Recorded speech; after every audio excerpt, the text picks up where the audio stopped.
اچھا جی قبر میں چلے گئے، کتنے سوال ہوتے ہیں قبر میں؟ بولے کتنے سوال ہوں گے؟ اللہ آپ کو خوش رکھے، 3 سوال ہوں گے۔ پہلا کیا ہے؟ تیرا رب کون ہے؟ میں مثال دینے لگا ہوں، کسی نے انکار کر دیا، کہنے لگا ہا ہیتا لا ادری، میں نہیں جانتا۔ تو اللہ کو نہیں مانتا تو چاہیے نا رب جہنم میں ڈال دے، پر اللہ نے دوزخ میں نہیں ڈالا، نہیں ڈالا۔ ابھی دوسرا سوال پوچھو، ماں دینوں کا، تیرا دین کیا ہے؟ ہا ہیتا لا ادری، کافر ہے، منافق ہے، فاسق ہے، کہتا ہائے افسوس میں نہیں جانتا۔ چاہیے تھا نا دین نہیں جانتا دوزخ میں ڈالا جائے، لیکن اللہ ابھی دوزخ میں، ابھی جہنم کا گڑھا نہیں بنی۔ فرمایا تیسرا سوال پوچھو، حضور کا چہرہ دکھایا، ما کنتا تقول فی حق ھذا الرجل، ان کے بارے میں کیا کہتا تھا؟ اس نے کہا میں نہیں جانتا۔ اللہ نے فرمایا تو میرے نبی کو نہیں جانتا، پکڑو اس کو جہنم میں داخل کر دو۔ نہ اپنی ذات کے انکار پر دوزخ میں بھیجا، نہ دین کے انکار پر، کہا میرے مصطفیٰ کو نہیں مانتا، ڈالو اس کو جہنم کے اندر۔ تمام کتب حدیث، تمام بخاری سے لے کر طبرانی تک، تمام کتب حدیث میں اسی رنگ میں روایت ملے گی۔ قبر میں بندہ گیا، مومن ہے، مسلمان ہے، نمازی ہے، 10 حج کیے، 15 عمرے کیے، زکاتیں، صدقات، خیرات، عبادات، نفل، نماز، داڑھی، حج، عمرہ، بڑا کچھ۔ ہاں بھائی من ربو کا، اس نے کہا ربی اللہ، اللہ میرا۔ اس کو جنت کوئی نہیں ملی، ابھی جنت کی کھڑکی۔ دوسرا سوال پوچھو، ماں دینوں کا، تیرا دین کیا ہے؟ دینی الاسلام، میں اسلام کو مانتا ہوں، جنت مل گئی۔ پورے کے پورے دین کو مان رہا ہے، نماز کو مان رہا ہے، حج کو مان رہا ہے، زکوٰۃ کو مان رہا ہے، عبادات کو مان رہا ہے، ہر چیز کو مان رہا ہے، لیکن جنت ملی۔ فرمایا تیسرا سوال پوچھو، حضور کا جلوہ والضحیٰ دکھایا۔ کچھ لوگ غلط ترجمہ کرتے ہیں، یہاں بھی کہتے ہیں پوچھا جائے گا یہ کون ہے، یہ لفظ نہیں ہے، ما کنت تقول فی حق ھذا الرجل۔ اللہ فرمائے گا یہ بتا دنیا میں میرے نبی کو کیا کہا کرتا تھا، ان کے بارے میں تو دنیا میں کیا کہا کرتا تھا۔ تو جو کہا کرتا تھا وہ کہہ کے اسی وقت پکار اٹھے گا کہ میں کہا کرتا تھا یا نبی پکارا کر، میں یہ کہا کرتا تھا یا نبی، میں یہ کہا کرتا تھا کہ دشمن احمد پہ شدت کیجئے، ملحدوں سے کیا مربت کیجئے، اور شرک ٹھہرے جس میں تعظیم حبیب، اس برے مذہب پہ لعنت کیجئے، اور مثل فارس زلزلے ہوں نجد میں ذکر آیاد ولادت کیجئے، اور غیظ میں جل جائے بے دینوں کے دل، یا رسول اللہ کی کثرت کیجئے، یا رسول اللہ کی کثرت۔ میں یہ کہا کرتا تھا۔ اچھا اس نے اللہ کو مانا، دین کو مانا، جنت نہیں ملی۔ جب کہنے لگا نا ہوا محمد الرسول اللہ صلی اللہ علیہ وسلم، جب حضور کو پہچانا، حضور کو، نبی پاک کو پہچانا، تو فرمایا نہیں میرے یار کو جانتا ہے، اب کھول دو جنت کا دروازہ۔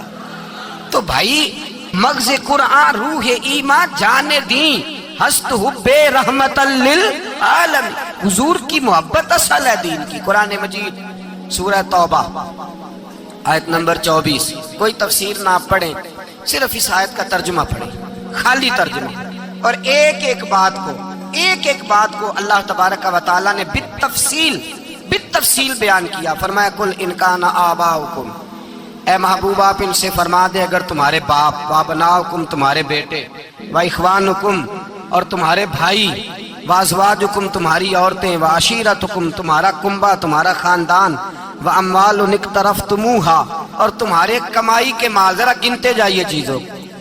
فرمایا محبوب کہہ دیں تمہارے باپ بھی، تمہارے بیٹے بھی، تمہارے بھائی بھی، تمہاری عورتیں بھی، تمہارا سارا ہی خاندان، بات ہی ختم کر دی، تمہارا سارا ہی خاندان، واموال اقترفتموہا اور تمہارا کمایا ہوا مال۔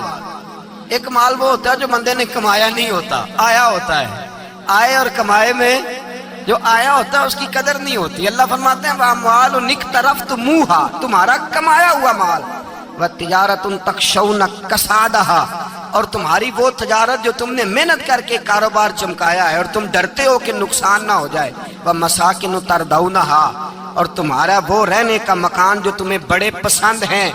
یہ ساری چیزیں گنوا کے کہا احب الیکم من اللہ ورسولی، اگر یہ چیزیں تمہیں خدا سے زیادہ پیاری ہوں اور خدا کے رسول سے زیادہ پیاری ہوں، و جہاد فی سبیلہ، اور ان کے رستے میں جہاد سے زیادہ پیاری ہوں، پھر کیا کرو؟ فتربصوا، انتظار کرو، حتی یاتی اللہ بامری، یہاں تک کہ اللہ تم پر اپنا عذاب لے آئے گا۔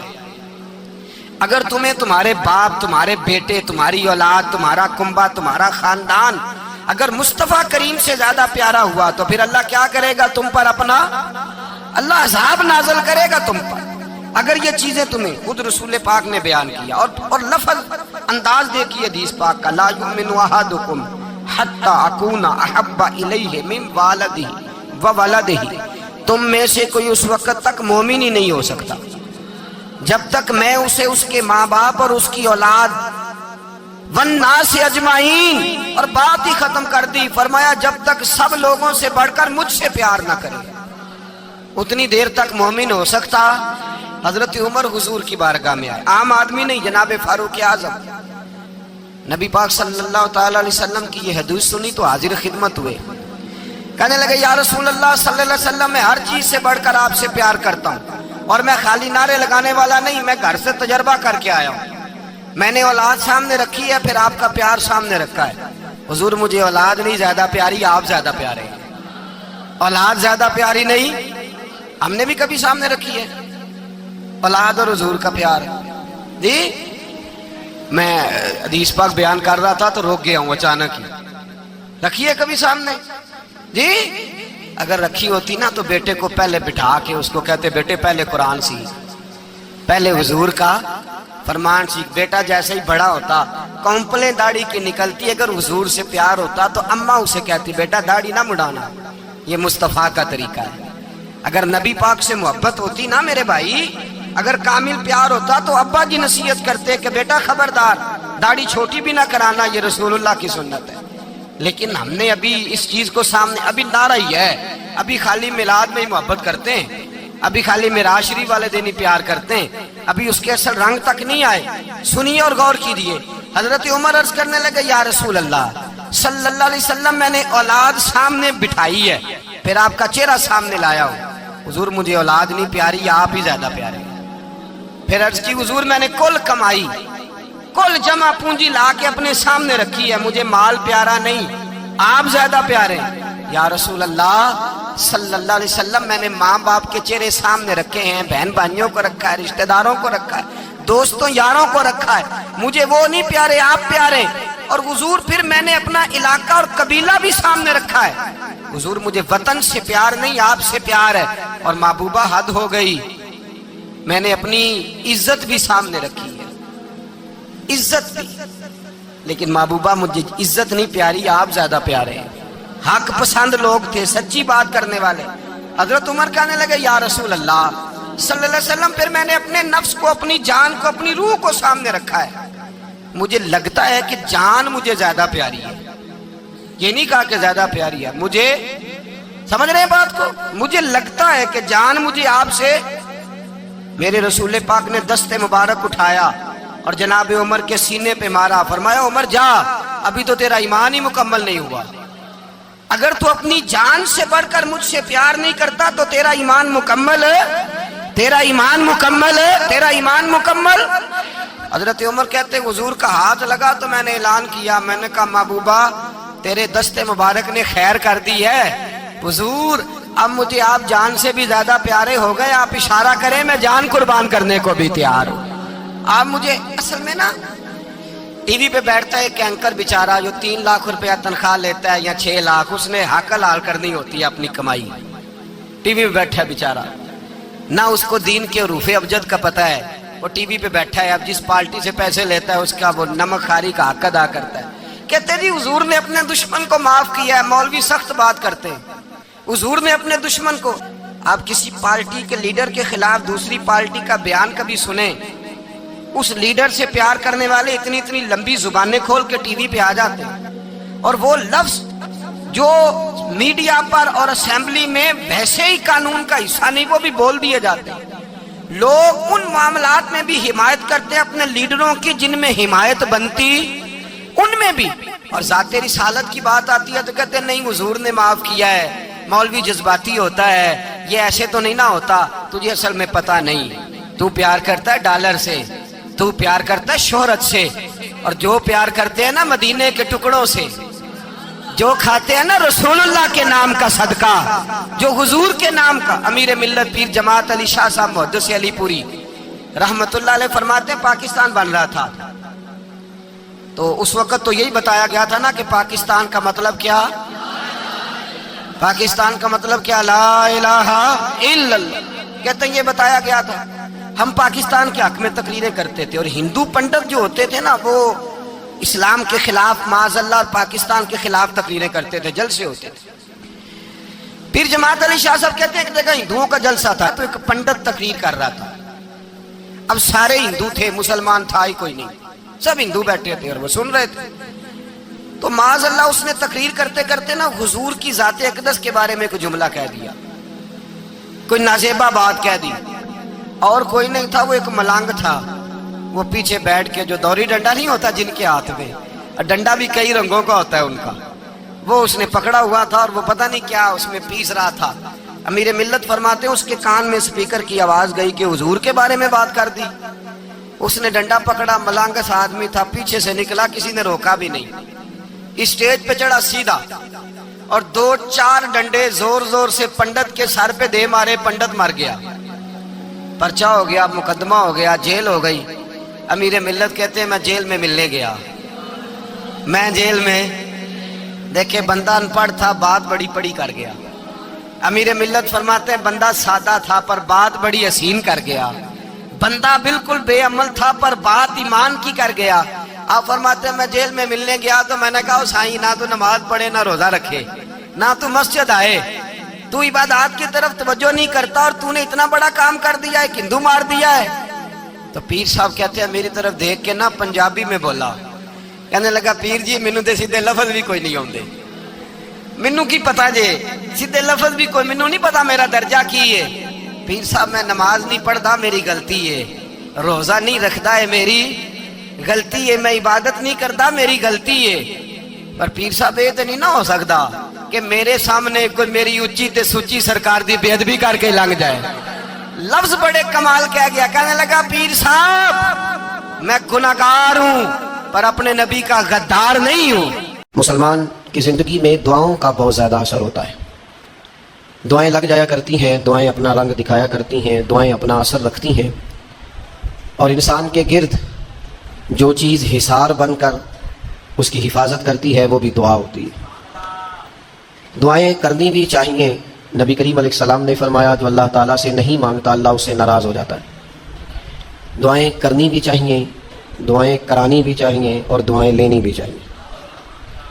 معاشرہ جیسے جیسے تیزی کی منزلیں طے کرتا ہے، اور جیسے جیسے لوگوں کے ذہن گھٹن کا شکار ہوتے ہیں، اور مزاجوں کے اندر جیسے جیسے دین سے دوری واقع ہوتی ہے، اور روحانیت سے لوگ جیسے جیسے دور ہوتے ہیں، مختلف قسم کے وسوسوں کا لوگ شکار ہوتے ہیں۔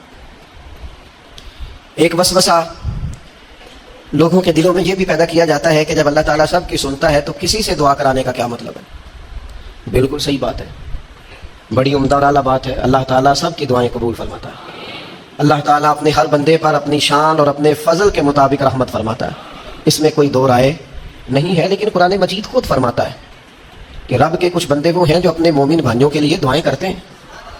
یہ کسی دوسرے کے لیے دعا کرنا اتنا محبوب عمل ہے کہ اللہ نے اسے قرآن مجید میں بیان فرمایا، والذین جاءوا من بعدہم یقولون ربنا اغفر لنا ولإخواننا الذین سبقونا بالایمان، فرمایا وہ جو ان کے بعد آئے وہ عرض کرتے ہیں رب کی بارگاہ میں کہ اے اللہ ہمیں بھی بخش دے اور ہمارے ان بھائیوں کو بھی بخش دے جو ہم سے پہلے ایمان لائے۔ وہ اپنے پچھلوں کے لیے دعائیں کرتے ہیں، اللہ کے حضور عرض کرتے ہیں یا اللہ انہیں معاف کر دے، انہیں بخش دے۔ یہ دعا انہوں نے کسی کے لیے کی، اللہ نے اس دعا کو قرآن مجید کے اندر بیان فرمایا۔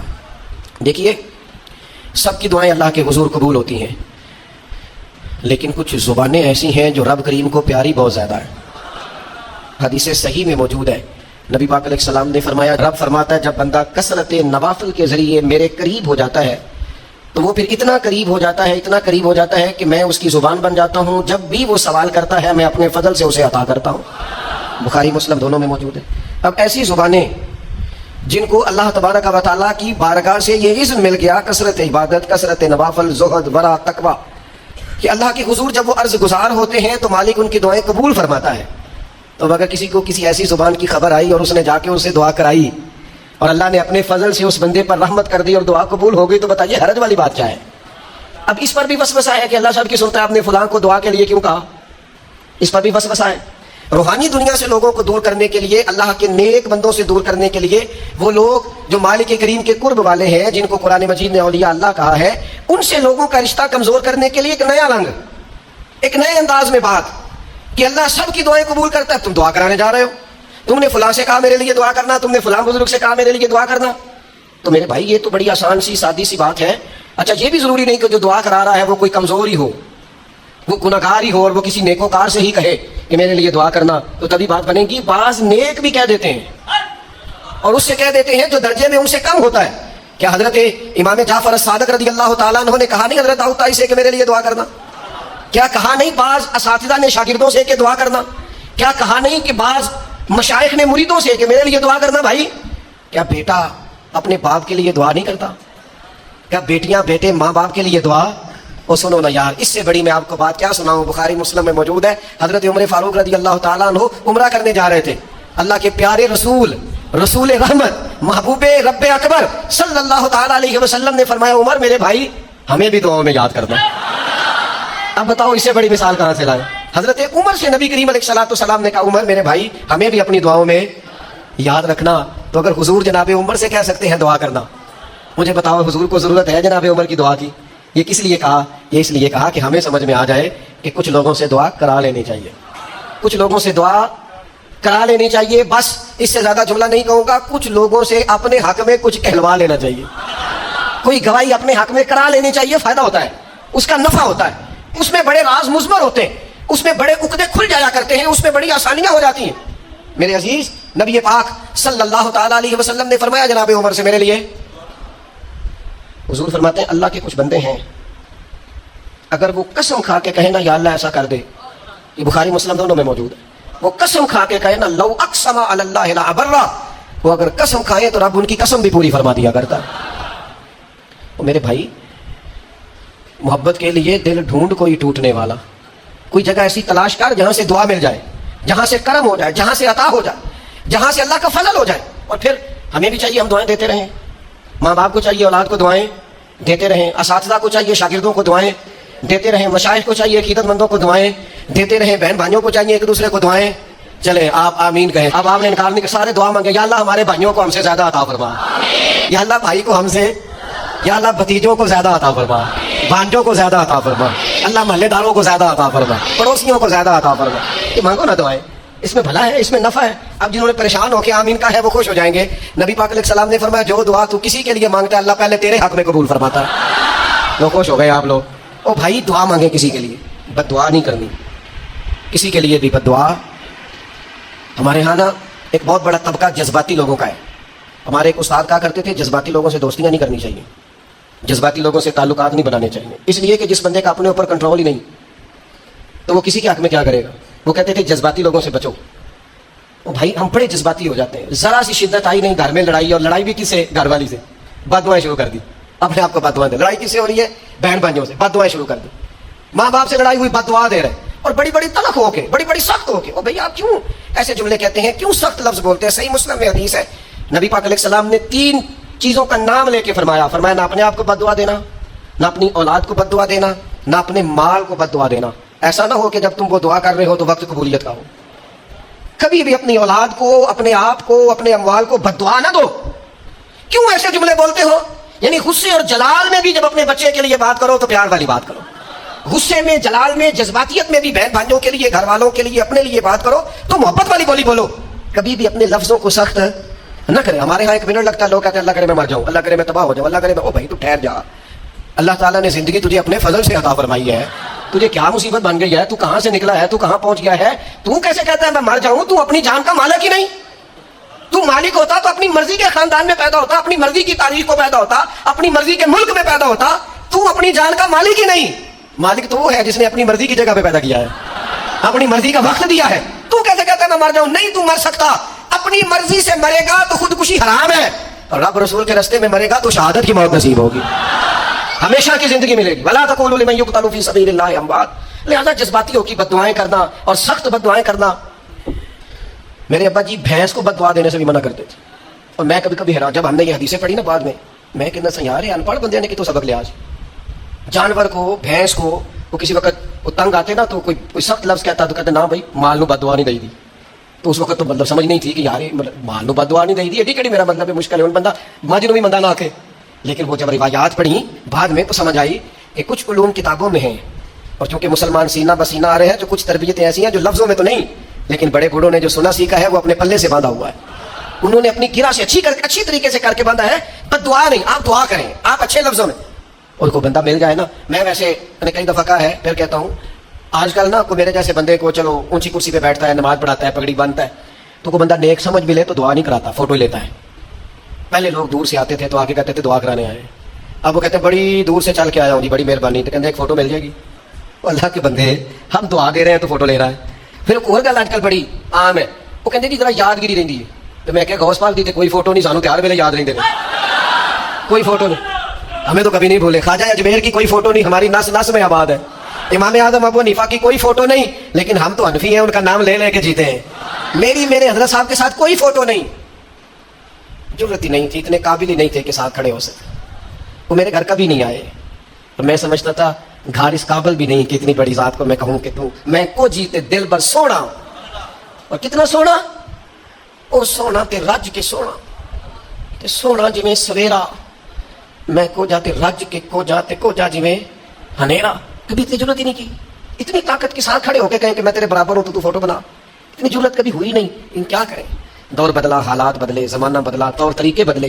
وہ کبھی لوگ مشائخ کے پاس دعائیں لینے جاتے تھے, کہتے تھے ہم آئے ہیں کوئی دعا کرنے, وقت بدل گیا, 30 سیکنڈ کی ویڈیو رہ گئی. وہ خدا کے بندو تھوڑا سا روحانی زندگی کی طرف آؤ, روحانی زندگی کی طرف. او بھائی دعائیں کرائیں, اپنے لیے گواہیاں پکی کریں, اپنی والدہ سے, اپنے والد سے, اپنے دادا سے, اپنے نانا سے, اپنی نانی سے, اپنی دادی سے, اپنے بہن بھائیوں سے, اپنے دوستوں سے, اپنے مرشد سے, اپنے استاد سے دعا کراؤ. ان سے کہو ایک دفعہ میرے لیے ہاتھ اٹھا دے اللہ کی بارگاہ میں. میں صحیح روایت پیش کرتا ہوں, میرے نبی کریم نے فرمایا تھا عمر فاروق سے, سیدنا عمر سے, قطعی جنتی عمر جن کا حضور جنت میں محل دے کے آئے.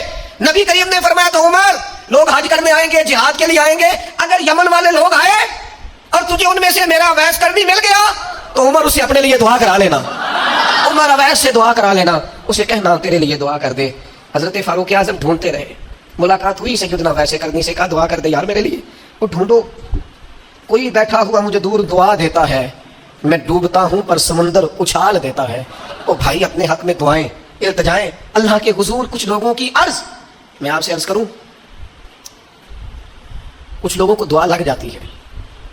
آپ کو جو آدمی بڑا چمکتا دمکتا اجلا نظر آئے نا, اس کا کبھی ماضی ٹٹولو گے نا تو کبھی کوئی اس کے گھر سے روٹی کھا گیا تو فقیر اور اس نے ذوق سے کھلائی تھی. کبھی پیچھے سے ٹٹولو گے تو کوئی روٹی کھا کے دعا کر گیا تھا, کوئی چند گھڑیاں دروازے پہ رہا تھا, اس نے نیکی کی تھی, دعا کر گیا تھا. کبھی ٹٹولو گے, ڈھونڈو گے تو بیمار ماں نے کسی کو دعا دی تھی کہ پتر اللہ تیرے اوپر فضل کرے. کسی کے بوڑھے باپ بیمار نے دعا دی تھی اللہ تجھے کسی کا محتاج نہ کرے. کسی نے دعا دی تھی, وہ دعا ہے جو اس کے دائیں بائیں آگے پیچھے چلتی ہے. حضرت مولا علی شیر خدا رضی اللہ تعالیٰ عنہ گرمیوں میں بھی موٹے کپڑے پہن کے پھرتے تھے. لوگوں نے کہا حضور سخت گرمی, اور پھر آپ تو بڑے دلیر آدمی, جوان اور گرمیوں میں بھی موٹے کپڑے. فرمانے لگے نبی کریم نے دعا دی تھی کہ اللہ علی کو موسم کی شدت سے بچا کے رکھنا, موسم کوئی بھی ہو علی پہ اثر ہی نہیں کرتا, شیر خدا پہ اثر ہی نہیں ہوتا, موٹے پہن لوں پتلے پہن لوں, اللہ میرے جسم کو موسم کی شدت سے محفوظ رکھتا ہے. اپنے لیے دعائیں سمیٹ, چکروں میں نہ پڑھیں. وہ جی صاحب کی اللہ سنتا ہے, کس نے کہا نہیں سنتا. لیکن کچھ ایسے ہیں جو ہاتھ اٹھا دینا تو رب کریم قبولیت سے فرماتے ہیں دیر نہ کرنا, ذرا جلدی جانا, قبولیت سے اللہ کہتا ہے. کچھ ایسے ہیں جو ہاتھ اٹھا دینا ہاتھ, تو اللہ تعالیٰ مرحوم خورشید گیلانی سے اللہ تعالیٰ ان پر فضل کرے. کچھ تھوڑا ربط رہا, انہوں نے نا ایک جملہ اپنی والدہ کے لیے کہا تھا. کہنے لگے میری اماں ان پڑھ تھی, اپلے تھاپتی تھی, اور ان کا آنچل دوپٹہ بھی کئی دفعہ میلا رہتا تھا. اور مرحوم گیلانی صاحب کہتے ہیں میری ماں کبھی میلا دوپٹہ بھی سامنے کر کے اللہ سے میرے لیے رحمت مانگتی تھی تو مجھے لگتا تھا مالک نے فضل فرما دیا. بھائی اپنے لیے رحمت, اپنی والدہ سے, والد سے, بوڑھوں سے, بزرگوں سے دعائیں لیں. کچھ دعائیں ایسی ہوتی ہیں جو کرم کر دیتی ہیں, جو آسانی. اور ایک دوسرا پہلو بھی ہے, کبھی کسی بندے کو اتنا تنگ نہ کرنا کہ وہ اتنی تکلیف میں آئے کہ وہ خود تو کچھ نہیں کر سکتا, ماڑا ہے, لیکن پھر وہ رات کو اپنے رب کی بارگاہ میں بیٹھ کے کہے کہ تو حاکم و عادل ہے مگر تیرے جہاں میں ہے تلخ بہت بندہ مزدور کے اوقات. پھر ایسا نہ ہو غریب ہے مڑا ہے خود تو کچھ نہیں کر سکا پھر اللہ کی بارگاہ میں تیری شکایت کرے. ایسا نہ کرنا. میرے نبی پاک علیہ السلام کے درویش صحابی تھے حضرت سعید بن زید رضی اللہ تعالیٰ عنہ, فقیر فاقہ مست, حضرت عمر رضی اللہ تعالیٰ عنہ کے قریبیوں میں سے تھے. ایک عورت نے الزام لگا دیا زمین کے قبضے کا. میں کیسے آپ سے کہوں کہ جب لوگ کسی ایسے شخص پر جس نے زندگی ساری دیانتداری سے گزاری ہو, لوگ الزام لگاتے ہیں نا, تو یہ بھی نہیں سوچتے ہم بات کس کے بارے میں کر رہے ہیں. کھلی ہوئی زبان ہوتی ہے, جو مرضی کہہ دیتے ہیں. حضرت سعید بن زید پر الزام لگا دیا.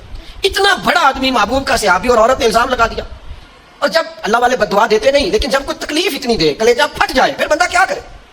وہی بات کہ اب وہ کچھ کہہ نہیں سکتے تھے, ایک عورت پر کس طرح کوئی بات ہو سکتی تھی. دونوں ہاتھ اللہ کی بارگاہ میں اٹھائے, یہ صحیح حدیث میں موجود. دونوں ہاتھ اللہ کے حضور اٹھا کے عرض کرنے لگے, مالک اگر یہ عورت جھوٹی ہے نا تو پھر اسے اندھا کر دے اور اس کی قبر اس کے گھر میں بنا دے. صحابہ فرماتے ہیں کہ حضرت سعید بن زید کا تو وصال ہو گیا, زمانہ گزر گیا, لیکن ہم نے پھر اس بی بی کو اندھا ہوتے دیکھا ہے. پھر اس کے گھر میں کنواں تھا اور ہم نے اسے اپنے ہی گھر کے کنویں میں گر کے مرتے ہوئے بھی دیکھا ہے. اس لیے کہ جب آپ کسی کو تکلیف دیتے ہیں, جب آپ ستاتے ہیں, جب آپ وہ بات کرتے ہیں جو اس بندے میں موجود نہیں ہے, جب آپ جھوٹ بولتے ہیں اپنے نفس کی تسکین کے لیے, جب آپ زیادتی کرتے ہیں صرف اپنی انا کے لیے, تو پھر بعدوں کا دعائے ضرر نکلتی ہے منہ سے, دعائے ضرر, اور یہ رد عمل کے طور پر نکلتی ہے. نبی پاک رحمت للعالمین ہے. لیکن جب حضور گزرے نا ایک دن طواف بیت اللہ شریف کر کے, تو کفار نے پھبتیاں کسیں, بار بار بلا بلا کا. ایک طواف بھی حضور نے کر لیا, دوسرا بھی کر لیا, تیسرا بھی, اور پھر اوجڑیاں ڈالی, کئی تکلیفیں دی. تو اس وقت حضور نے پھر دعا کی تھی, اے اللہ گن لے ان لوگوں کو, گن والے جن بندوں کو یہ اتنی تکلیف دیتے. حضرت صدیق اکبر فرماتے ہیں وہ جن کے لیے محبوب نے اس دن دعا کی تھی وہ چن چن کے بدر میں قتل ہوئے, سارے گن گن کے وہ لوگ قتل ہوئے. کیوں ہم کسی کو اتنا ستائیں کہ اس کے منہ سے پھر ایسے جملے نکلیں جو ہم سے سنبھالے نہ جا سکیں. حضرت سعد بن ابی وقاص, بخاری مسلم دونوں میں حدیث, حضرت عمر نے انہیں کوفے کا گورنر بنایا تھا, حاکم بنایا تھا. کچھ لوگ حسد کی وجہ سے نیک لوگوں پر تنقید کرتے ہیں, اپنے ذاتی حسد کی وجہ سے اللہ کے بندوں کو ستاتے ہیں, پھبتیاں کستے ہیں, زبانیں کھولتے ہیں. اور آپ فرماتے ہیں جس نے میرے ولی سے دشمنی کی میرا اعلان جنگ ہے. حضرت فاروق اعظم رضی اللہ تعالیٰ عنہ نے حضرت سعد بن ابی وقاص کو حاکم بنایا کوفے کا. تو کچھ لوگوں نے شکایتیں کی, تو حضرت عمر نے کہا جاؤ پتہ کرو جا کے معلومات کی. تو ہر بندہ کہنے لگا اتنا اعلیٰ تو بندہ ہو ہی نہیں سکتا جتنے حضرت سعد بن ابی وقاص ہے. ایک بندہ کھڑا ہوا, صرف ایک. وہ کہنے لگا نہ تو یہ جہاد میں جاتے ہیں, نہ مال غنیمت صحیح تقسیم کرتے ہیں, نہ یہ عدل و انصاف کرتے ہیں. 3 شکایتیں اس نے لگائیں. تو حضرت سعد بن ابی وقاص چونکہ زندگی ساری محنت کی تھی, جہاد کیا تھا, ساری زندگی انصاف میں گزاری تھی, دل ٹوٹ گیا.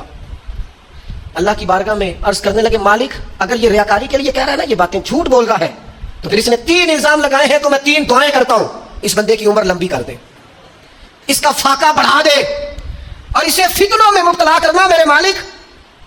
یہ دعا نکلی حضرت سعد بن ابی وقاص کی زبان سے. صحابہ اور تابعین فرماتے ہیں وہ بندہ اتنا بوڑھا ہو گیا, حضرت سعد بن ابی وقاص تو وصال کر گئے, بڑی شان سے دنیا سے گئے, لیکن وہ اتنا بوڑھا ہو گیا کہ اس کی دھمیں جھک گئی تھی.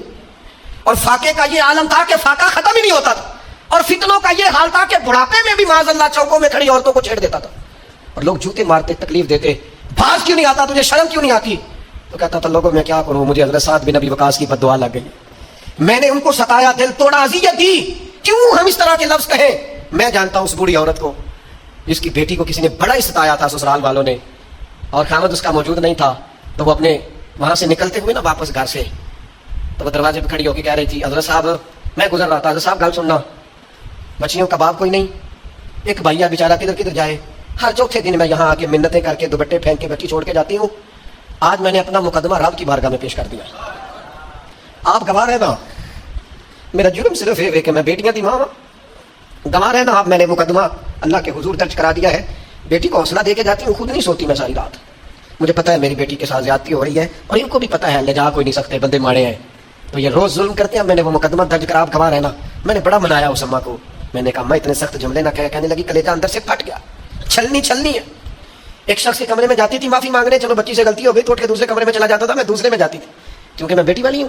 اب میں نے مقدمہ درج کرا دیا ہے, اب میرا رب جانے بہتر انصاف, میں بڑا اللہ کا گناہ گار بندہ ہوں. میں نے پھر واقعی وہاں انصاف ہوتے دیکھا, میں نے وہ رنگ بدلتے اور حالات تبدیل ہوتے دیکھے. یہ یاد رکھنا, زندگی خود بھی گناہوں کی سزا دیتی ہے, یہاں بھی زندگی خود بھی گناہوں کی سزا دیتی. یاد رکھنا, ذرا احتیاط سے منہ کھولنا کسی کے بارے میں, اللہ کے بندوں کے بارے میں اپنی زبانیں ذرا احتیاط سے کھولنا, ذرا خیال کرنا. کسی غریب کے بارے میں جملے سوچ کر بولنا, کسی کمزور کا مذاق اڑانا, تو معاذ اللہ ذرا ہوش کرنا, اللہ سے ڈر کے بات کرنا. اس لیے کہ بڑی جلدی انصاف کا وقت آنے والا ہے، بڑی جلدی حالات بدلنے والے ہیں. تلک الایام نداولها بین الناس، اللہ لوگوں کے درمیان دن بدل دیا کرتا ہے. پھر لوگوں کو جگہ نہیں ملتی چھپنے کی، رخ چھپانے کی. دو ہی باتیں آج آپ کے سامنے رکھی ہیں. ایک تو نیکوں سے دعا لے لو، اللہ والوں سے دعا لے لو، ماں باپ سے دعا لے لو، بزرگوں سے دعائیں، اور دوسرا بد دعاؤں سے بچ جاؤ، دعائیں ضرر سے بچ جاؤ. کسی کو اتنا نہ ستاؤ کہ بیچارہ خود کچھ نہ کر سکے اور اللہ کے حضور تمہاری شکایت کرے. بچو.